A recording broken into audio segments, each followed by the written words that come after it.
আমি নিজেও এটার অনেক প্রমাণ পেয়েছি। আমি বাংলাদেশের একটা জেলায় চাঁদপুরের এদিকে একটা এলাকায় আমার একটা তাফসীর প্রোগ্রাম ছিল। একটা সময় আমি খুব প্রত্যন্ত অঞ্চলে যেতাম, রিমোট এরিয়ায়, বিল আর বিল একটা গ্রাম। দাওয়াত করছে তো আমি চলে যেতাম, কোরআনের কথা আমার পৌঁছাইতে হবে সব জায়গায়। তো মাহফিল শেষে রাত 2টার দিকে আমরা ফিরতেছি, বিল আর বিল কিছু গুচ্ছ গ্রাম। হঠাৎ একটা মোড়, ওই মোড়ের ওইখানে দেখি একটা গাছ ফালানো। এটার মানে হচ্ছে আশেপাশে ডাকাত আছে, ওখানে ডাকাতি এরকম হয় আর কি, বিল এরিয়াতে গাছ ফেলে রাখে। তো গাছ থাকলে তো আর কোনো সিএনজি প্রাইভেট কার কিছুই যাবে না। আমি বুঝতে পারলাম যে এটা তো ডাকাতের কাজ।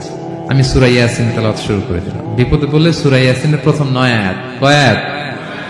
এই 9 আয়াত পড়বেন। পড়তে আরম্ভ করলাম, ড্রাইভারকে বললাম একটু করে পেছাও। তো টর্চ মারতেছে বিল থেকে, মানে ওরা তো ওখানে উৎপেতে আছে। আমি পড়তেছি, কিছুক্ষণ পরে ডাকাত নিজে এসে গাছ সরাই দিয়ে বলতেছে যান। মানে ও কি করবে ও নিজেও বুঝতেছে না।